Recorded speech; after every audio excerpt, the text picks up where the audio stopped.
아침 일라디오. 어제 우리 선수들 참 잘 뛰었습니다. 우리나라 축구대표팀의 월드컵 조별리그 1차전 우루과이와의 경기에서 0대0으로 비겨서 승점 1점 얻었습니다. 단단한 수비로 우루과이의 득점을 잘 막았고요. 무엇보다 서로가 서로를 위해서 뛴다고 한 것처럼 한 팀으로 뛰었다라는 평가가 나오고 있죠. 그리고 거리 응원이 있었던 광화문 광장에서도 당초 예상 인원보다 훨씬 많은 시민들이 나왔는데요. 다행히 아무런 사고 없이 잘 마무리가 됐다고 합니다. 후반 30분경 투입됐죠. 이강인 선수 경기 직후 인터뷰에서요. 떨리기보다는 재밌었습니다 라는 소감을 남겼는데요. 다음 주 월요일에 있습니다. 조별리그 2차전 가나와의 경기에서도 선수들이 이렇게 부담 없는 마음으로 1차전에서 보여준 경기력이 나온다면 좋은 결과가 있을 거라는 기대를 해보겠습니다. 11월 25일 금요일 오늘 아침 일라디오 출발합니다. 안녕하세요. 아나운서 강승화입니다.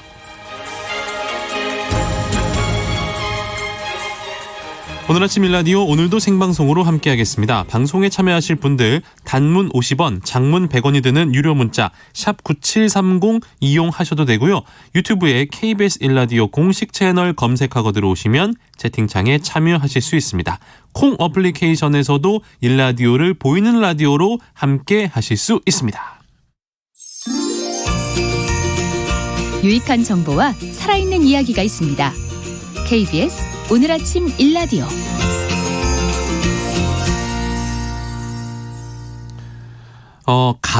가을을 대표하는 과일 중에 하나죠.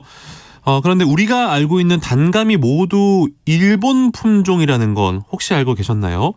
일본 품종을 대체할 만한 맛있는 단감 국내에서 한창 개발 중이라고 하는데요. 그중에서 최근 개발된 감풍, 과실이 크고 아삭한 맛이 일품이어서 농가에서 인기를 얻고 있다고 합니다. 오늘 쉽고 재미있는 품종 이야기, 우리 단감 신품종 감풍에 대해서 자세히 알아보겠습니다. 국립원예특작과학원 마경복 연구사 연결하겠습니다. 안녕하세요. 네, 안녕하세요. 근데 이건 몰랐네요. 그동안 우리가 먹어왔던 단감이 모두 일본 품종이었나 봐요. 네, 맞습니다. 단감은 일본에서 최초 발생되었고 그중 부유, 차랑 등이 우리나라에 들어와서 재배가 되고 있습니다. 그리고 이 두 품종이 전체 재배 면적의 90% 이상인데요. 네. 그리고 일본에서 개발된 태초 품종이 도입되어서 재배 면적이 급격히 증가하고 있습니다. 하지만 최근 농촌진흥청에서 개발된 품질이 우수한 품종이 보급되면서 조금씩 일본 품종을 대체를 하고 있습니다. 그 단감 품종 개발이 다른 과실에 비해서 좀 어려웠습니까? 아니요, 특별한 이유가 있었던 것은 아니고요. 네. 다만 사과, 배, 복숭아 등 주요 과수에 밀려서 품종 개발 연구가 다소 미루어진 부분이 있었는데요. 네. 농민들의 요구가 있어서 2008년 국립원예특작과학원 배연구소에 감연구실이 생기면서 본격적으로 품종 개발 연구를 하고 있습니다. 그랬군요. 그러면은 단감 우리 품종은 언제부터 개발됐습니까? 네, 저희는 감 품종 개발 연구를 97년부터 시작하였고요. 2008년에 로망이라는 품종이 최초로 육성되었고 현재 11개의 단감 품종이 개발되어 농가에 보급되고 있습니다. 11개의 품종. 그러면은 우리 품종이 일본 품종과 다른 점 뭐가 있을까요? 네. 일본에서 들어온 부유와 차랑은 모두 수확 시기가 늦은 만생종 품종들입니다. 네. 이런 만생종은 수확 시기에 서리의 위험이 있기 때문에 안정 생산이 어렵습니다. 따라서 만생종 품종의 편중 재배를 해소하기 위해 저희는 조중생종 품종 개발에 중점을 두고 있으며 또한 현대 소비자들의 기호에 맞춰 먹기 편하고 품질이 다양한 품종을 개발하고 있습니다. 예를 들어서 씨가 없고 껍질이 부드러워 껍질째 먹는 먹기 편한 품종과 그리고 과실의 모양, 크기 및 색 등 품질이 다양한 그런 품종들을 개발을 하고 있습니다. 그렇군요. 그러면은 지금까지 개발된 품종에는 어떤 품종이 있는지 대표적인 품종 위주로 알아볼 수 있을까요? 네. 저희는 먼저 껍질째 먹는 연수와 단위 결실력이 높아 씨가 없이 재배가 가능한 올플래시가 있고요. 네. 그리고 다양화 측면에서는 과실의 모양이 장타원형이고 노란색 계통인 봉황과 과실의 모양이 원형인 판타지 그리고 과실이 타원형이면서 붉은색인 단홍 등이 있으며 네, 마지막으로 오늘 소개해드릴 과실이 매우 크고 아삭한 맛이 일품인 간풍이 있습니다. 간풍 오늘 저희가 이제 소개를 할 텐데 어떤 품종입니까? 네.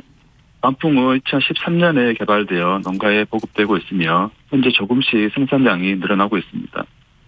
네, 간풍이라는 이름은 단감의 풍년을 기원하고 단감 산업에 새로운 바람을 불러일으키길 기원하는 마음에서 이름을 지었습니다. 간풍의 가장 큰 특징은 과실의 크기인데요. 과실이 크면서도 아삭한 맛이 일품이어서 현대 젊은 소비자들도 좋아할 것으로 기대를 하고 있습니다. 네.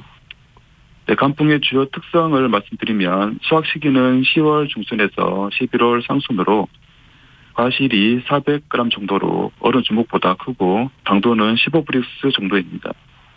특히 과육이 배처럼 아삭한 식감이 기존의 부유 단감과는 다른 특성으로 평가가 되고 있고요.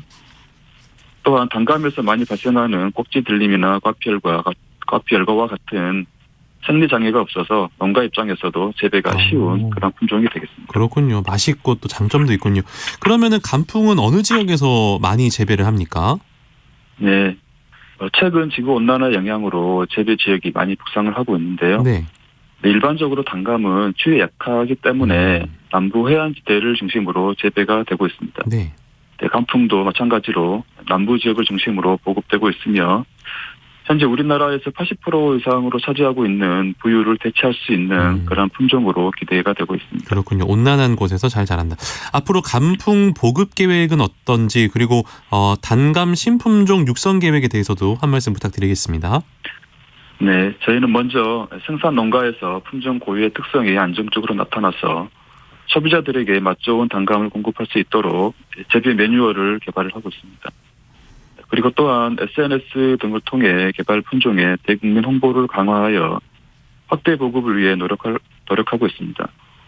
그리고 앞으로도 저희는 편리성과 건강 기능성에 대한 소비자의 요구를 충족시키고 생산 비용 절감이 가능한 생력형 품종과 기후변화 조건에서도 안정적으로 생산할 수 있는 품종 개발에도 더욱 노력하겠습니다. 네, 쉽고 재미있는 품종 이야기 오늘은 단감 최고 품질 품종인 간풍에 대해서 알아봤습니다. 국립원예특작과학원 마경복 연구사와 함께했습니다. 고맙습니다. 네, 고맙습니다.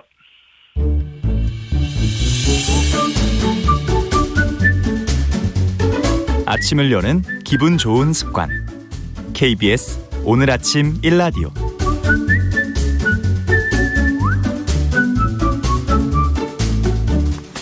보통 예술 작품에는 소재의 한계가 없다고 하죠. 작가의 선택에 따라서 무엇이든 그 대상이 될 수 있는데요. 오늘 미니 인터뷰에서 만나볼 화가의 그림 소재, 곡식이 되기도 하고 나물이 되기도 합니다. 정말 정겨운 소재에서 살림과 생명의 시선을 살려내는 작품 활동을 하고 계시는 화가인데요. 정정엽 작가 전화 연결해서 만나보겠습니다. 안녕하세요.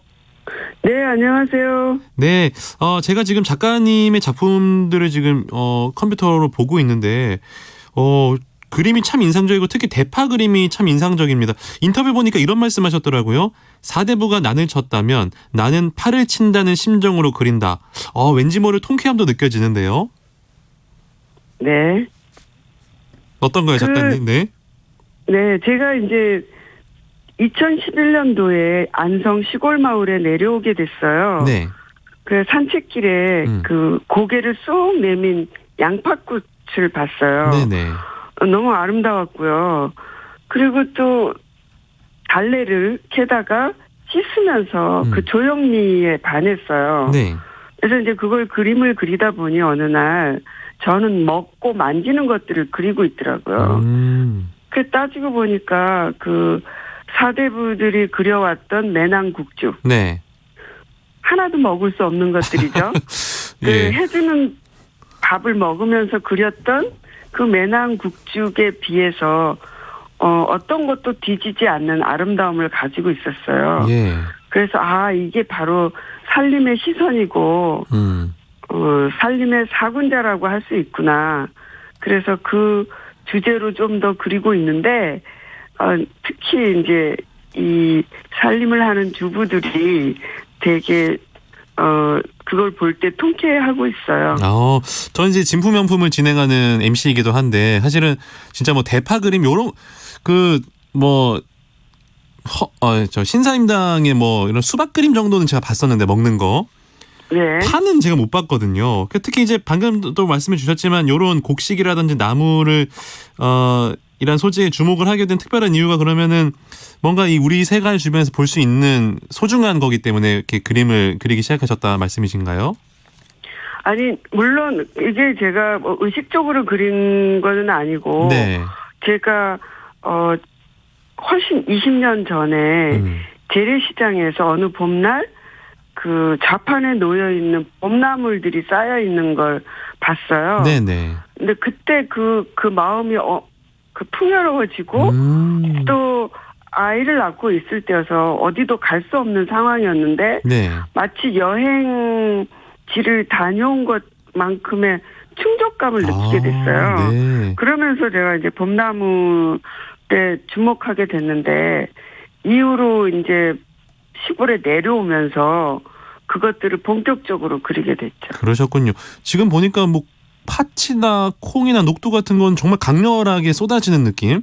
근데 이거 하나를 네. 하나를 다 이렇게 그리신 거죠? 아니 저는 이제 우리나라 곡식에는 네. 모든 색깔이 다 들어있잖아요. 네네. 팥죽색, 녹두색, 검정색, 흰색 다 있죠. 네. 이 색깔의 아름다움에 반해서 그리게 됐는데 네. 처음엔 자루에 담긴 걸 그렸어요. 근데 이게 느낌이 안 오는 거예요. 네네. 그래서 힘들지만 하나하나 그리면서 이게 움직이는 점이고 그리고 또 그 곡식을 하나의 씨앗이잖아요. 네. 그러다 보니까 그게 생명력이 느껴지면서 아 이거는 하나하나 그리는 게 맞다. 물론 시간이 걸려요. 그렇지만 생명이 자라는 데는 절대 시간이 필요하잖아요. 그럼요. 그런 것처럼 이 그림만큼은 이렇게 오랜 시간이 걸리는 게 맞다. 잘 어울린다. 그래서 감수하면서 그리고 있습니다. 정말 그 남다른 감성과 시각으로 정말 훌륭한 작품을 지금 선보이고 계신데 인사가 늦었네요. 올해 이중섭 미술상 수상자로 선정이 되셨군요. 진심으로 축하드립니다. 네, 감사합니다. 어제부터였네요. 어제부터 다음 달 4일까지 수상 기념전을 하고 계신데 그러면은 오늘 이 이야기 나눈 작품들 그 자리에서 저희가 볼 수 있는 거죠? 예, 11월 6일까지고요. 12월 6일이요? 12월. 네, 일요일은 쉬고요. 네. 그리고 이제 제가 수상전이니만큼 나물작업, 붉은팥, 감자싹 이 시기별 대표작도 있지만 특히 곡식 추상. 그래서 그 옷에 콩으로 그린 추상 작품이 대작이 한 4점 정도 나와요. 네네. 그래서 아주 즐거운 감상을 할 수 있습니다. 네. 제가 지금 뭐 이제 컴퓨터 화면으로 작품들 보고 있는데 정말 우리 청취자분들도 가서 보시면 색다르다, 느낌이 좋다라고 생각하실 것 같습니다. 앞으로도 이렇게 우리 땅에서 나고 자란 것들을 소재로 한 작품 활동 이어가실 계획이시죠? 예, 우리가 이렇게 주변에 무심히 지나갔던 우리가 먹는 것들 그런 것들을 주목하고 그것이 어디서부터 시작되었는지를 알게 되면 더 모든 생명을 소중하게 느낄 수 있는 것 같아요. 그래서 저는 이걸 더 깊고 폭넓게 아니면 더 풍부하게 그리고 싶습니다. 네. 오늘 미니 인터뷰 곡식과 나물 등의 밥상 소재에 주목해서 왕성한 작품 활동을 하고 있는 정정엽 작가와 이야기 나눠봤습니다. 오늘 말씀 고맙습니다. 네, 감사합니다.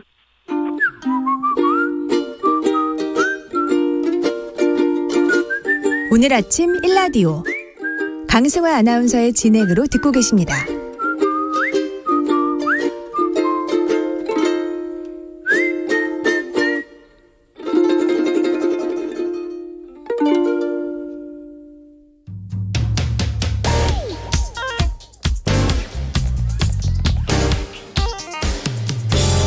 오늘 아침 뉴스 브리핑.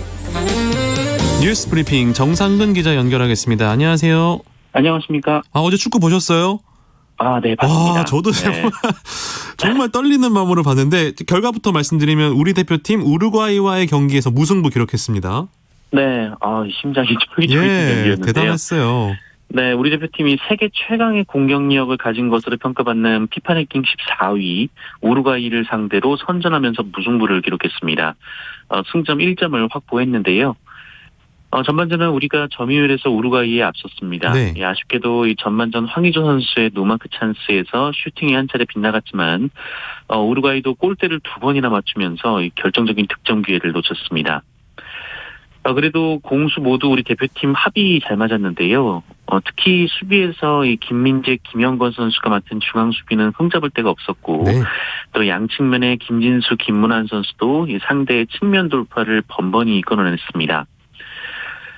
특히 공격 선봉에 나선 손흥민 선수는 마스크를 쓰고 처음으로 실전 경기를 소화를 했는데 그야말로 투혼을 보여줬고요.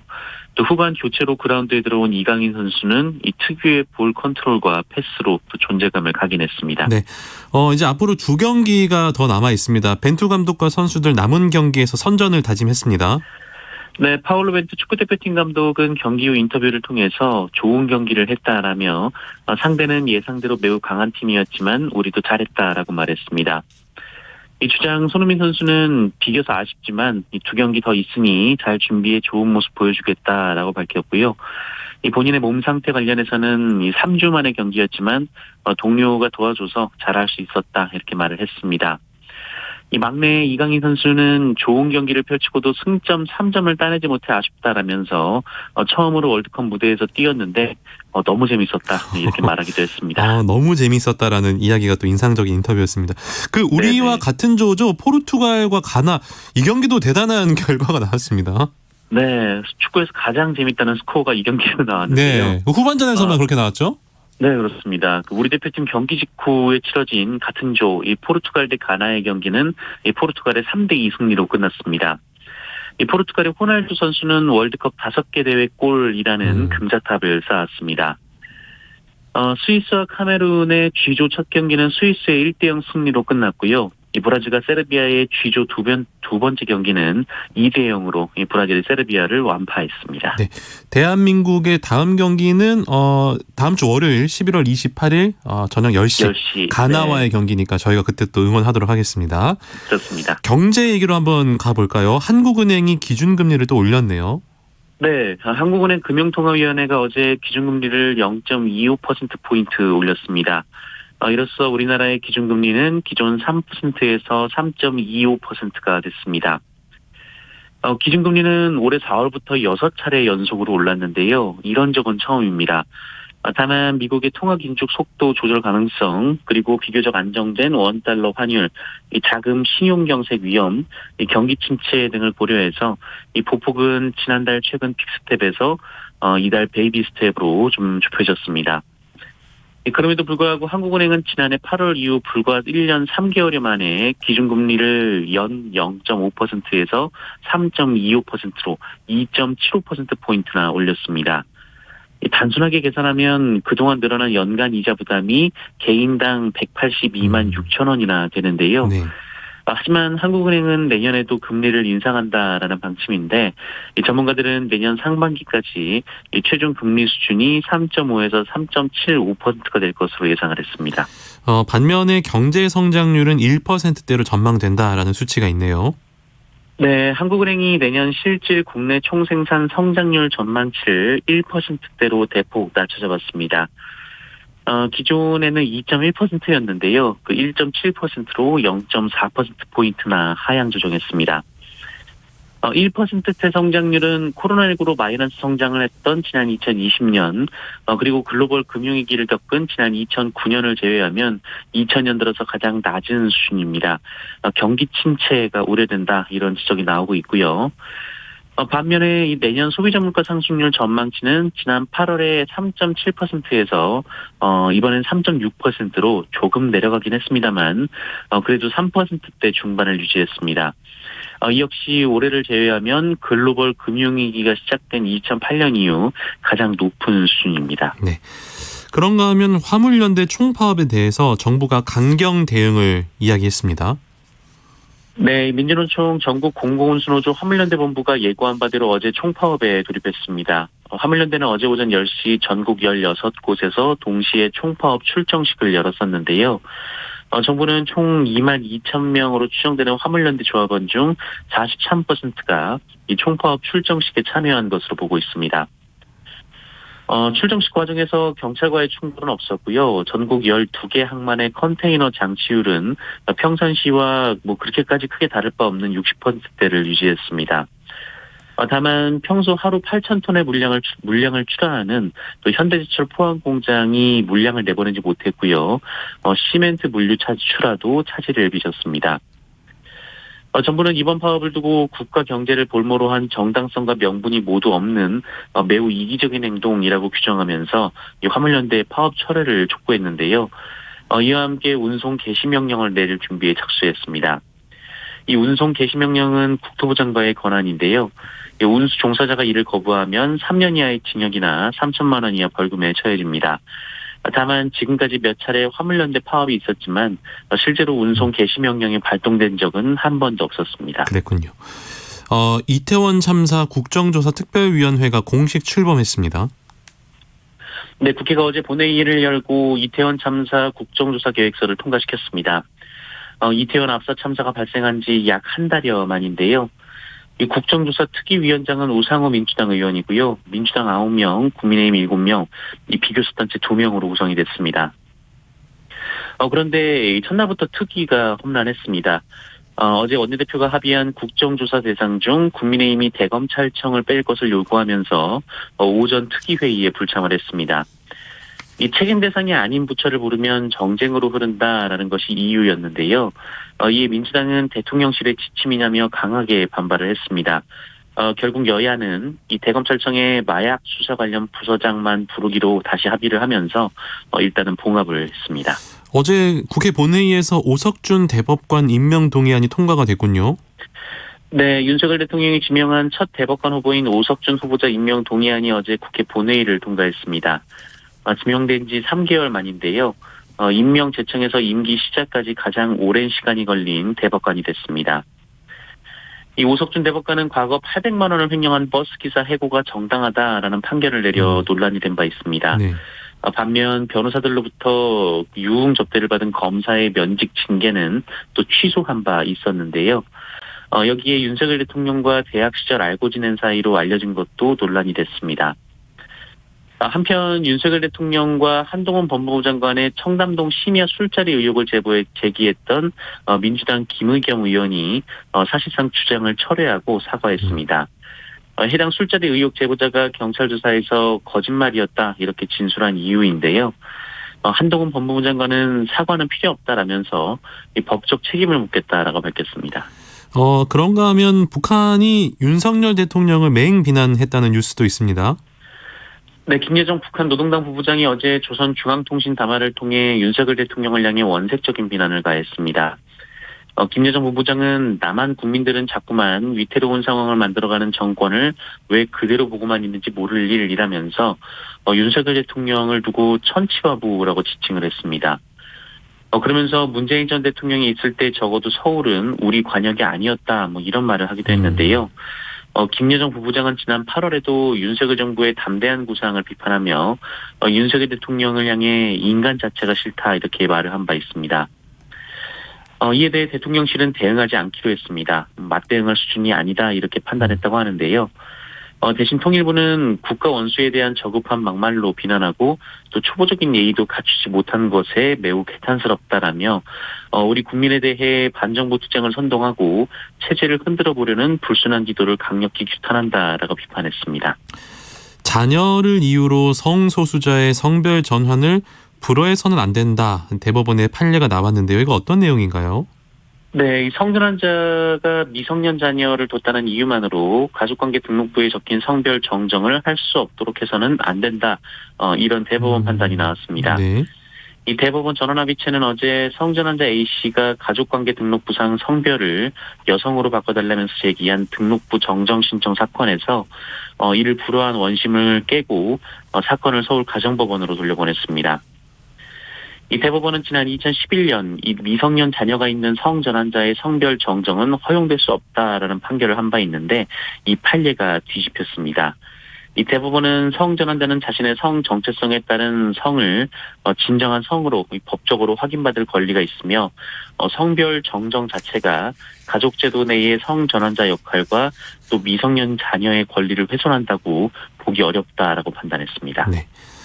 이제부터는 편의점 등에서 비닐봉투를 사용할 수가 없게 되죠. 네, 어제부터 이 편의점에서 구매한 물건을 담는 일회용 비닐봉투를 판매할 수 없게 됐습니다. 그리고 식당에서는 종이컵과 플라스틱 빨대를 사용하면 안 되고요. 네. 이 백화점 일회용 우산 비닐 사용도 금지가 됩니다. 그리고 체육시설에서는 합성수지 재질 일회용 응원용품 사용도 금지가 됩니다.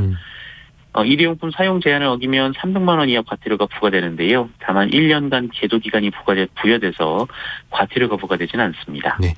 끝으로 코로나19 상황 만나보도록 하겠습니다. 네, 어제 신규 확진자 수 59,089명이었습니다. 전날보다 11,000명 줄었지만 지난주와 비교하면 3,600여 명 늘었고요.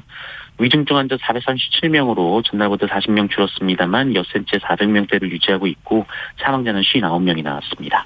네, 뉴스브리핑 지금까지 정상근 기자와 함께했습니다. 고맙습니다. 고맙습니다.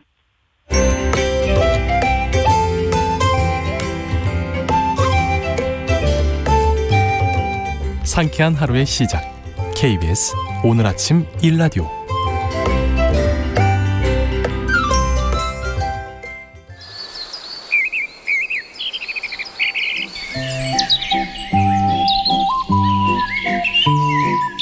숲으로 가는 길.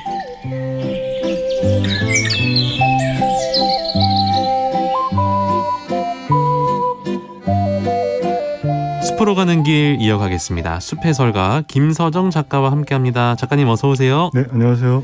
네, 오늘은 어느 숲으로 가볼까요? 네, 강원도 오대산 국립공원에 속하기도 하고요. 1970년 우리나라 명승 제1호로 지정된 소금강입니다. 아, 이거 띄어쓰기 잘해야 되죠? 소금강이죠? 예, 작을 소자를 씁니다. 소금강 아니죠?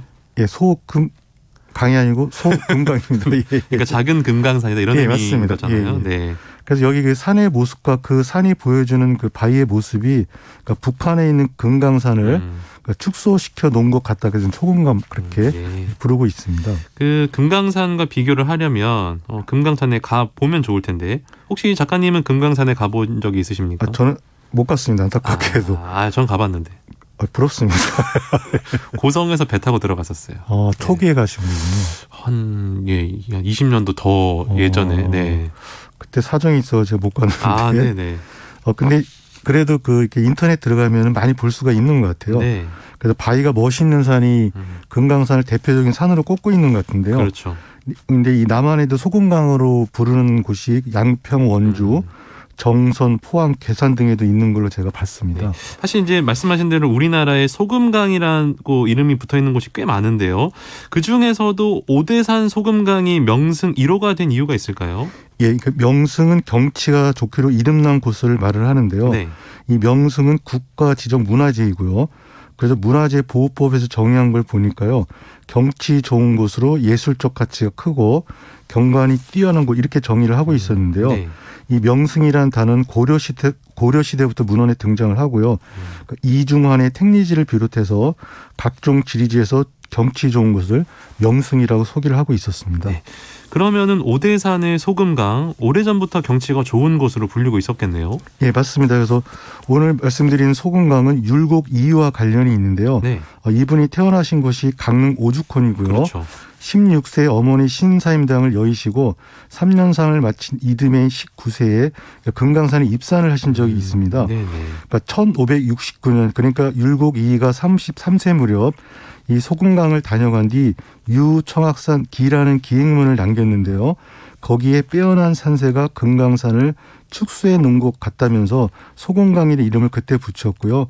그러니까 율곡 이분이 다녀가신 뒤로 그 전까지는 청학산, 학이 날아든다는 청학산으로 불리다가 율곡 이에서 소금강으로 불리고 있습니다. 아, 그러니까 이제 율곡 이 선생 덕분에 이렇게 이름이 소금강으로 이렇게 된 거군요. 네, 맞습니다. 네. 이 소금강에 가면 금강산은 절이 있는데요. 그 앞 계곡 바위에 한자로 소금강이라는 글자가 새겨져 있다는데 제가 직접 보지는 못했고요. 네. 나중에 자료 찾다가 이렇게 봤고, 근데 그 글자를 율곡 이이가 새겼다고 추정을 하고 있으나 확실하지는 않다고 합니다. 네.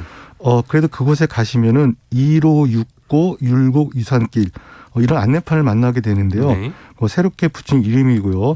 유산은 산에서 즐겁게 논다는 뜻이니 깊은 계곡과 빼어난 바위가 아름다운 소금강에서 산에 많은 걸 느끼시면 좋을 것 같습니다. 가면 참 좋을 것 같다는 생각이 듭니다. 네, 가을이 좀 좋습니다. 아, 가을이 더 좋고요. 네네. 그곳에서 오늘 그러면 어떤 식물을 만나볼까요? 네, 지의류입니다. 지의류. 이름이 좀 어렵네요. 네, 좀 어려운데요. 네. 하나씩 풀어보겠습니다. 그러니까 네. 지의류, 네. 땅지 옷의 무리류. 아, 그러니까 땅에 옷 같은 물이 이렇게 되고요. 네. 영어로는 라이켄이라고 하는데 왜 땅에 옷이라는 이름이 붙었냐면은 적도에서 남극 북극까지 바닷가에서 6,000m 고도의 고산지역, 도시의 보도블록과 콘크리트 그리고 사막 등 어디에서든 살 수 있다고 해서 그렇게 우와. 이름이 붙었습니다. 그럼 저희가 지나가면서 또 뭐 봤을 수도 있겠는데 요게 그 줄기를 세워서 자라는 식물과는 좀 다른, 그러니까 옷처럼 뭔가 덮는 느낌의 식물인가 봐요. 예, 맞습니다. 그래서 제가 소금강에 갔을 때 때마침 입구에서부터 빨갛게 단풍을 든 나무들이 너무 아름다웠고요. 네. 그러니까 초입인 무릉계를 지나서 십자소, 식당암, 구룡포포까지 가는 길에서 사실 거기서 가장 눈길을 사로잡았던 게 절벽. 네. 절벽처럼 드러난 바위에 자란 소나무들이 되게 신비로웠고요. 네. 또 그 아래 계곡이 굉장히 깊은데 이 쑥물처럼 퍼렇게 보여가지고 감탄이 절로 나왔는데요. 그래서 잠시 쉴 때 바위를 보니까 거기서 푸른 이끼와 함께 자라고 있는 지유류가 많은 모습을 보이고 있어서 굉장히 네. 즐거웠습니다. 아, 그 이제 이끼는 우리가 잘 알잖아요. 이제 이끼와 나란히 있다고 하셨는데 요 구분은 어떻게 합니까? 예, 그래서 그 전문가 글을 잠깐 인용을 해보면요. 네.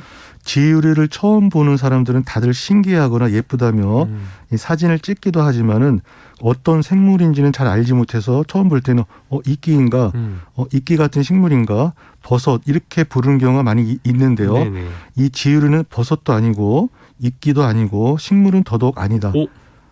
그래서 지유류는 하나의 단일한 생물이 아니고 네. 하얗게 보이는 하얀 균체의 곰팡이, 그다음에 녹색, 청남색의 조류가 만나 공동생활하는 공생체인 균류다. 그래서 종류는 다르지만은 서로 도움을 주며 같은 공간에서 함께 살아가는 생물. 그래서 그 지위를 공생생물 이렇게 부르고 있습니다. 아, 그러니까 지금 이제 저희가 식물로 처음에 소개를 드렸습니다만 식물이 아니고 균류의 일종이고 공동 생활을 하는 공생생물이다라는 말씀이신 거네요. 네네네. 계속 말씀을 드리면요. 네. 그러니까 곰팡이는 이 추위나 더위, 가뭄에 견딜 수 있는 보호막이 되어준다. 그다음에 조류는 광합성을 통해서 생존에 필요한 영양분을 만들어서 이 곰팡이에게 제공을 하는 거죠. 이렇게 같이 공생을 하는 거고요. 네. 그래서 곰팡이는 하얀 균소로 집을 짓는 거고 조류는 공기와 햇빛으로 밥을 한다. 이렇게 이해하면 어떨까라는 말씀이 있었는데요. 그러니까 두 가지 생물의 특성을 결합해서 하나의 생명체로 들어가는 아주 독특한 생명체라고 보시면 될 것 같습니다. 너무 재밌습니다. 그러니까 이제 버섯은 보면 저희가 딱 알잖아요. 아까 그 이끼와 구분하는 거에 대해서 말씀해 주신다고 하셨는데 설명해 주시겠어요? 예, 또 여기에 전문가 말씀 인용을 해보면요. 네. 그러니까 지의리는 회녹색, 주황색, 황색 등 다양한 색깔로 자라는데 색이 다양하고 이끼는 대체로 녹색이거나 녹갈색 이렇게 좀 협소한 것 같고요. 네. 그래서 지의류는 보통 단연생인데 이끼류는 일년생이거나 단연생인 경우가 많고요. 그다음에 지의류는 이렇게 보시면 잎이 없고 이끼류는 잎이 있습니다. 특히 이끼류는 비 오고 난 다음 날 되게 많이 무성한 잎을 볼 수가 있는데요. 네네. 그러니까 처음에 언급했듯이 알면 알수록 어려워지는 느낌이다라는 전문가 글처럼요. 제가 봤을 때도 너무 어려운 것 같고요. 네네. 그래서 저도 녹색이 아니고 좀 하얗거나 회색을 띠고 있으면은 일단 이끼는 아니고 지의류 이렇게 한번 생각하면서 살펴보고는 있습니다. 그 이제 지의류라는 이 공생생물이 생명력이 강해서 어디서든 잘 자란다고요? 예, 그래서 그 실험이 하나 있었는데요. 네. 2008년 유럽 우주국의 과학자들이 국제 우주 정거장에 박테리아와 각종 씨앗 그리고 지의류와 조류 샘플을 아무 보호 장치 없이 그 정거장 밖 우주 공간에 부착을 시켜놨답니다. 네.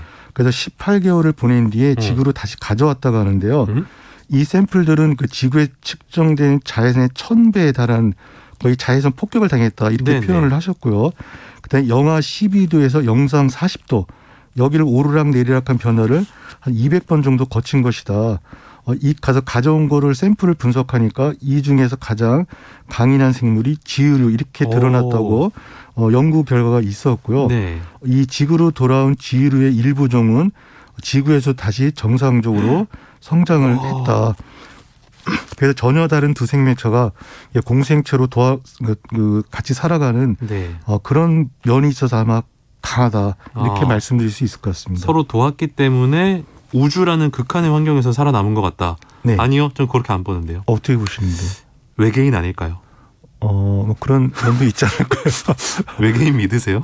뭐 지구의 물이 외계에서 왔다고 하는데 여러 가지 설이 있는데. 아니 어떻게 우주에서 이렇게 잘 자랍니까? 이게 자외선 지구의 1000배를 받고 예?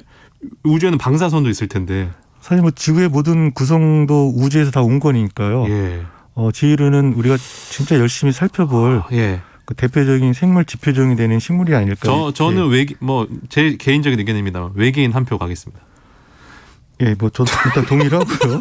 그래서 외계인이 갖다 주었다고 하더라도 일단 우리 그 지구에 있는 지유를 잠깐 예. 살펴보면요. 어찌됐건 대단한 생명체네요. 예, 그래서 이 지유는 전 세계 2만 종이 있답니다. 우리나라에는 700에서 800여 종이 자생을 하고 있는데요. 네. 그러니까 전문가도 종이 너무 많으니까 구분하기 되게 어렵고 쭉쭉 올라가는 식물이 아니니까요. 그래서 생장하는 모양에 따라 세 가지로 나눴다고 하는데요. 네. 말씀을 드리면은 나뭇잎 모양으로 생장하면 엽상 지유류, 관목처럼 생장하면 수지상 지유류, 특정한 모양 없이 생장하면 가상 지유류 이렇게 부르고 있는데요. 전문가도 어렵다고 하니 저도 몰라도 좀 괜찮은데 일단은 이끼와 지유류 이거는 구분하면서 보시면 좋을 것 같다는 생각이 들었습니다. 알겠습니다. 다른 식물도 저희가 좀 만나볼까요? 예, 꽃향유입니다. 꽃향유, 네. 꽃이 뭐 향기를 가지고 있다, 뭐 그런 의미인 것 같은데. 예, 그렇게 풀 수가 있고요. 예. 그래서 꽃향유 이름의 유래는 향기가 나는 먹을 수 있는 풀이라는 의미의 향여 또는 향기 나는 노약이라는 한자명 향유에서 비롯한다고 하는데요. 이 노약이는 곱고 아름다운 약성을 지닌 들풀이라는 의미로 풀이를 할 수가 있고요. 네. 이 꿀풀과 한해살이 풀인 꽃향유를 제가 소개해드리는 건요.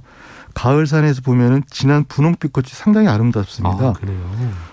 근데 그거 안내판을 보니까 오대산 소금강 식물 친구들 이렇게 소개되어 있는 길을 봤는데요. 오대산 국립공원은 총 3,788종의 생물종이 서로 어우러져 살아가고 있는 생태계 보고이다. 이중 식물은 1,010종에 이른다. 이렇게 되어 있었고요. 그 아래 노랑 제비꽃, 생강나무, 처녀치마, 둥근 제비꽃, 집신나물 등의 사진이 있었는데요. 거기에 꽃향이도 있었고요. 제가 내려오는 길에 딱 보니까 그걸 직접 봐서 너무 반가웠습니다. 제가 그 오대산 월정사를 한 서너 번 갔었는데. 예, 반대쪽. 예, 반대쪽이 오늘 가셨던 거에 반대쪽인 거죠. 반대쪽입니다. 작가님한테 좀 이야기를 듣고 갔으면 이런 또 식물들 보는 재미가 있었겠다라는. 다음에 또 가면 되죠, 뭐. 그죠? 그러면 예. 그 이제 우리가 몰랐던 지의류도 오늘 소개를 해주셨고요. 가을에 꽃을 볼 수 있는 꽃향유도 소개해 주셨는데 식물의 중요성 다시 한번 말씀해 주시겠어요? 예, 이게 자료를 보다니까 그 내셔널 지오그래픽에서 소개한 지유류 소개 영상이 있었는데요.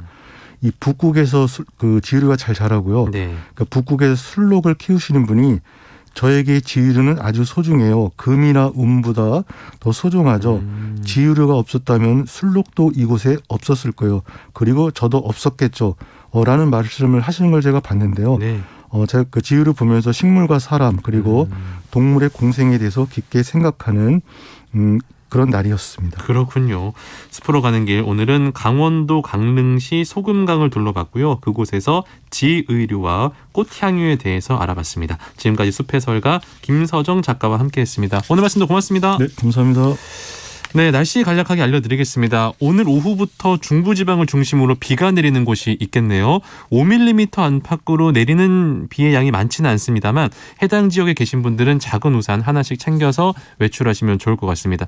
이번 비는 늦은 오후에 경기 북부와 강원 영서 북부를 시작으로 밤에는 수도권과 강원 영서, 충남 북부에 그리고 내일 새벽에는 충청권과 전북권으로 확대가 되겠습니다. 오늘 아침 1라디오 오늘 순서 여기까지입니다. 내일은 이선영 아나운서가 인사드리겠고요. 저는 다음 주 월요일에 찾아뵐게요. 여러분 고맙습니다.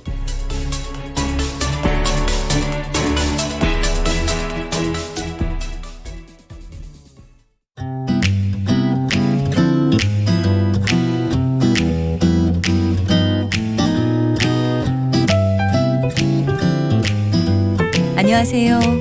바른말 고운말입니다. KBS 1텔레비전에서 방송되고 있는 우리말 겨루기에서 나왔던 문제를 짚어보겠습니다. 오늘은 우리말 달인 도전 1단계 문제로 2개 중에서 맞는 표현을 맞추면 됩니다.